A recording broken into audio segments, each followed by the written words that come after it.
to remark right at the outset, I can't believe that the Senior Minister isn't here to hear this. It's just unbelievable, to be honest. We're facing an unprecedented housing and homelessness crisis and an accommodation crisis. Hundreds of thousands of people have been let down by this government in providing the most basic thing, which is a secure, affordable roof over the head of individuals, of families, of children. 122,000 households on all the various housing lists. Nearly 11,000 families, including 3,000 children in homeless accommodation. Now thousands of Ukrainian people fleeing war and conflict in desperate situations, all being failed by the state, all being failed by the government in providing the basic thing, which is to have a roof over your head. And our motion points out that the answer to this crisis is staring us in the face. We have, according to the census, 160,000 vacant properties in this country. 48,000 of them have been empty for 6 years, since the last census. In addition, although we don't do a proper count of derelict properties, it is estimated there are at least 20,000 derelict properties. So the answer to the housing crisis, to the homelessness, misery, and to the desperate situation of Ukrainian people who need and deserve our assistance is staring us in the face, is for the state and the government to take the necessary action to bring the property, the housing, the derelict properties into use to house all those who need a secure, affordable roof over their head. The measure we are proposing, because we don't want to just give out about the situation, we are proposing a number of measures that could begin to address it. The central solution, obviously, we haven't even included in this because we put it out there so many times, as have others, is for the government to dramatically ramp up its own direct construction of public and affordable housing on the abundant public land that exists out there. To understand the scale of the government's failure in this regard, if you look at my own area, one of the worst affected by the housing crisis, the Housing for All plan, even if the targets are met in the Dún Laoghaire area, will result in more people being on the housing waiting list when that plan is concluded in 2026 than there are currently. That's how inadequate the plan is. Even if the targets are met, and as our motion sets out, the government is failing spectacularly even to meet its own targets for the delivery of social and affordable housing. The government is saying that its target for this year is 9,000 social homes. By halfway through this year, they had only delivered 1,500. They are promising 4,100 affordable and cost rental homes, but have only delivered 325 affordable and 234 cost rental by halfway through the year. So hopelessly inadequate targets and hopelessly inadequate ability on the part of this government to actually implement even its own targets. We acknowledge that, although very belatedly and under massive pressure from the opposition and from public outcry, the government finally brings in an eviction ban to do the obvious thing. Is if you want to address an unprecedented homelessness crisis, you prevent further people from being driven into homelessness, which you have allowed to happen at a spectacular level over the last number of years, where in just 1 year the number of people in homeless accommodation go from 8,400 to 10,800 because you allow people to be evicted into homelessness. When you look at the situation in Tahani House in Dublin 8, you get an idea of the motivations for people being driven into homelessness. A property owner owns 35 properties, estimated €700,000 a year in income, and he's claiming financial hardship as a justification for evicting 35 households. It's absolutely disgusting.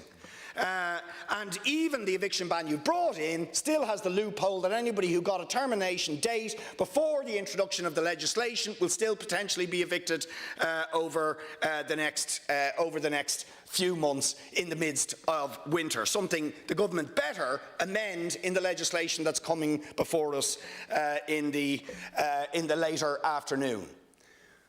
But to go back to immediate solutions, if we have 166,000 empty properties, and 48,000 of them have been empty for 6 years, and we have 20,000 derelict properties, the answer, very simply, is for the government to take those properties into their remit, to acquire those properties and to refurbish them, and have the capacity, the construction capacity, in order to refurbish them and make them available for social and affordable housing.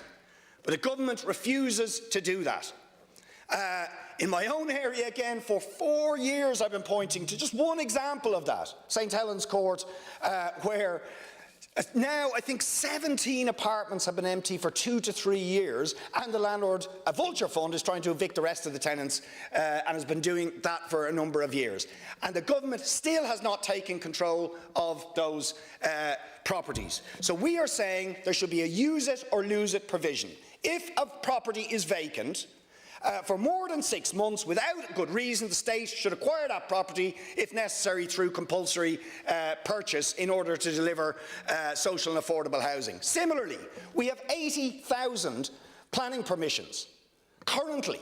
But in many cases, the developers are sitting on those sites, drip-feeding housing and watching the value of the property go up. In fact, the worse the housing crisis gets, the more money they make from the value of that property.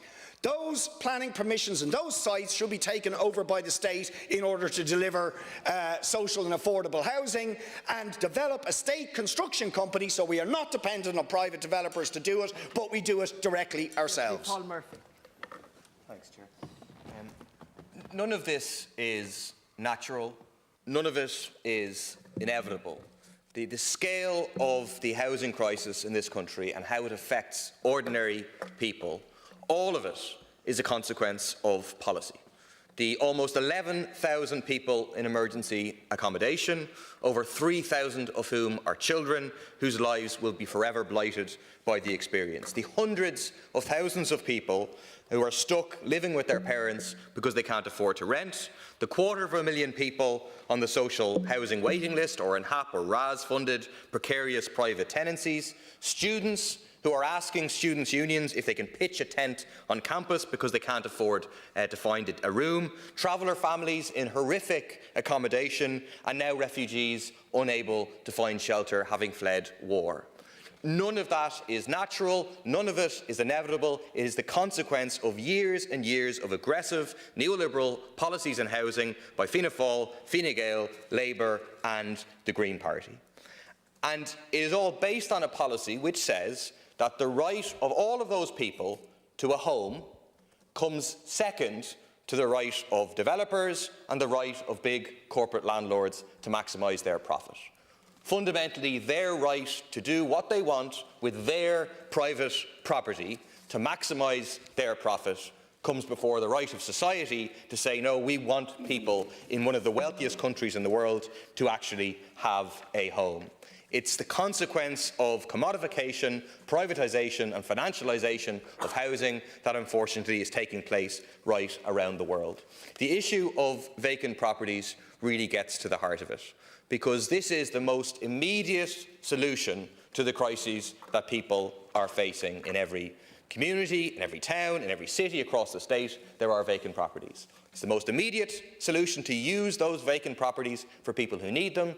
It's also the most ecologically sustainable solution, because the house that is already built, it's The cost in terms of carbon emissions of bringing that up to standard and so on is very low compared to the significant greenhouse gas emissions that come with building a new home. We know that according to CSO data, based on the recent census, there's over 166,000 vacant homes across the country. We know that almost 50,000 of those homes have been vacant for 6 years or more. 23,000 of those were vacant even going back to the census in 2011, over 10 years ago. We know on top of that, there's 22,000 derelict buildings in the state at the end of 2021.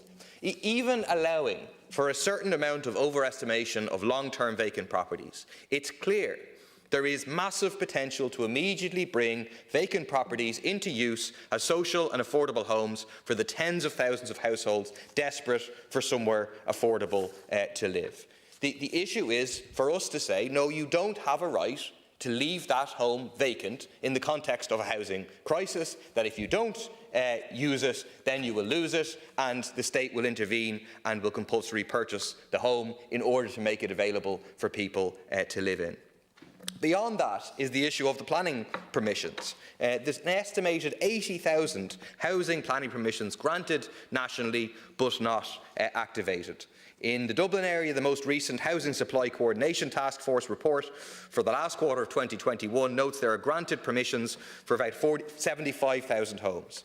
Of those, just under 9,000 were completed, 18,000 commenced, leaving in excess of 48,000 unused permissions. That's almost 2 in every 3 planning permission not activated in the middle of a housing catastrophe.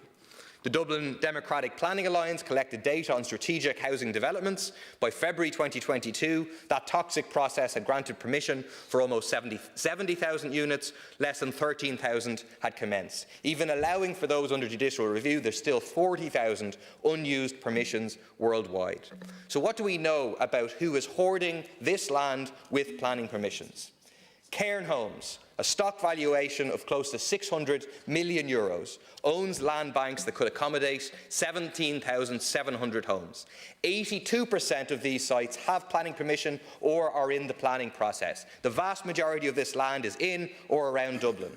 But Cairn plans to complete just 1,500 homes this year in the middle of a housing crisis. Similarly, Glenveagh Properties owns land banks for over 15,000 homes, but completed just over 1,000 in 2021, in the middle of a housing crisis. Their right to sit on land to try and maximise their profit by building later rather than now is taking precedence over the need for action in terms of the housing crisis. The Business Post reported at the weekend that Minister O'Brien is now considering buying up, quote, dormant housing projects or partnering with other developers. I can imagine that will involve some handsome profit for them. Let's acquire these sites at agricultural prices now, cut out the developers, cut out their profiteering and start direct building by the state and local authorities. I don't understand what the government is waiting for. We're in the middle of a housing crisis. We need a state construction company to deliver all of this, providing thousands of high-quality, well-paid jobs and apprenticeships, working with local authorities to prepare and retrofit vacant properties for occupation and to build new homes on the land banks which are currently being hoarded. The market, which this government defends and allows to rule, has failed to deliver housing completely for a very long time now. The state must step in and do what the market will not. Minister, I said to you when you walked in here this morning, why are you here and not the Minister for Housing, Darragh O'Brien? And you said you pulled the short straw, and indeed you have. But I'll tell you what I have noticed is that the Minister, unusually, has put in an amendment to our motion. Now, we have been listening to private members' motions here for months now, where there's been no opposition from the government. They don't argue against it, they don't vote against motions, they just ignore them and let them run. This one, however, has been amended, and I've done a count on it. We have 21 short paragraphs in our motion describing what Richard and Paul have just outlaid in terms of what we think should be a beginning of a solution to the housing crisis. The Minister responds with 50 long paragraphs, and this place would drive you to drink, to be honest with you, because yesterday, the same thing happened at the Climate Committee when I asked was there any intention of the government to go to COP27 and argue for more funding for people who are suffering from the extremities of climate change. And I got a civil servant going blah, blah, blah, blah, blah for almost 20 minutes. Can we get decent answers to reasonable questions? And this motion poses very, very reasonable questions, and I want to pose a few more of them. One is in relation to Tahani House, which has been mentioned, in Dublin 8 in Kilmainham. One of our members lives there, a councillor of ours lives there. They've been there for over 10 years. They have spent 120,000 on rent in that 10 years. They are now being evicted by a landlord who happens to be, and I'm saying this for a reason because I'm going to follow on with another argument, one of our own, an Irish man called Ronald O'Donnell, who has made millions out of this block of flats, and he is evicting 35 families. And those families are not just Irish, they come from all corners of the planet, but they all work here, are rearing their children here, and they're all very, very scared of what's going to happen to them. Now, I wrote to the council immediately and said, this is in your area, we need housing, people here who are on the housing list, what are you going to do about it? And their answer is basically that there's no HAP or homeless HAP tenancies in Tahani House. There's a very small number of acting housing applications on DCC's list, and it's not straightforward for DCC to intervene. That tenants in situ protocol cannot be used unless there are HAP or RAS tenants there. So whatever we try to do here with these motions, there's always going to be obstacles with protocols and rules and regulations that are out there that are dragged up and brought in front of us by either local authorities or the Department of Housing. And the truth of the matter is that that is a perfectly good site for the council to buy, regardless of who lives in it. We need more public properties to get people into so that we can house them, so that we can give families security. And even if it was a question of buying it up and fixing it up, there is permanent homes for the future for people, so that they're not putting €120,000 down the toilet in rent over 10 years to be told at the end of it that they're going to be evicted. And this is really, really important in the context of the crisis of Ukraine and the amount of refugees that are coming into this country, because it is phenomenal. But it is nothing like what is going into other countries. Ireland, in fact, is down the table on the number per 100,000 of population of refugees that we are taking in. The biggest amount of refugees that move around this world when people are displaced go to some of the poorest countries and are allowed to stay in the poorest countries for years and get very, very little supports. So when people get very frustrated, and I perfectly understand it, I get it. People are sick of listening to Ukraine refugees getting this, that and the other, and what are we going to do about Ukrainian refugees? I get that. But people have to be very, very careful and remind ourselves that long before ever Russia entered Ukraine to embark on a war, long before there was any crisis in Ukraine and a refugee crisis, we had a deep, extreme housing crisis here. And it was put best to me by a young woman who's 19 years on the housing list in DCC at a public meeting recently in Ballyfermot. Somebody got up and was given out about the Ukrainian refugees, and she said, yes, I get it. We all think they're getting everything, but I'm 19 years on the housing list, and that's long before there was ever any crisis in Ukraine. So this housing crisis runs deep, but it will be used to divide people and to put us against each other. And when the question is asked, why do we not look after our own first? Then let's ask the question, who are our own? Well, the landlord of Tahani House is one of our own, if that's how you describe it. So are many of the people who evade paying taxes in this country, many of the landlords who own and sit on empty properties for years on end, and all of the politicians practically in this House are our own. All of the politicians on that side of the House who consistently, in decades of rules from Fianna Fáil and Fine Gael, have brought us into this housing crisis and maintained us there. So I think it's very important that the issues are dealt with, that the Minister stops playing games, that he turns up here and defends himself. His counter motion here reminds me of Lady Macbeth, who couldn't protest enough about being accused of doing something that she tried to say she was innocent of. And as Shakespeare said, me think the lady doth protest too much. In this case, me think the minister doth protest too much, because he is absolutely guilty of all of the problems that have been outlaid here this morning, and the solutions have to be found, and they have to be found urgently. So, Minister, straight away I want you to address today the question of how we are going to deal with local authorities who, when it is needed, refuse to buy properties where tenants are being evicted from. And can we deal with specific cases where occupancies are not necessarily ticking all the boxes of local authorities' protocols, but tick the boxes of the need for ordinary people, for families right up and down this country. And it would accrue to us more public property, more public homes and housing that we would have in a housing stock on a permanent basis. So in the case of Helen's Court or Tahani House or anywhere else, we need to instruct the local authorities to buy where they can, and to fix them up and make them habitable and permanent for people to live in proper, affordable public housing. Deputy Speaker, if we could avoid naming people in the House. Sorry? If we could just avoid naming people. There's a long practice. Thank you. Minister. Corla. And just before I move the amendment, just to state that Minister O'Brien will close the second part of this debate. And it's a busy department. The three ministers share duties, and I think that's common. And I'm sure the deputies will accept that. I move amendment number 1 to delete all words after that Dáil notes that, and substitute the following: acknowledging that there remain challenges to overcome 1 year on from its publication, Housing for All, a new housing plan for Ireland is delivering, through increased housing supply, a range of affordable purchase and rental measures, new initiatives to tackle homelessness, and ongoing long-term reforms of the housing and planning systems.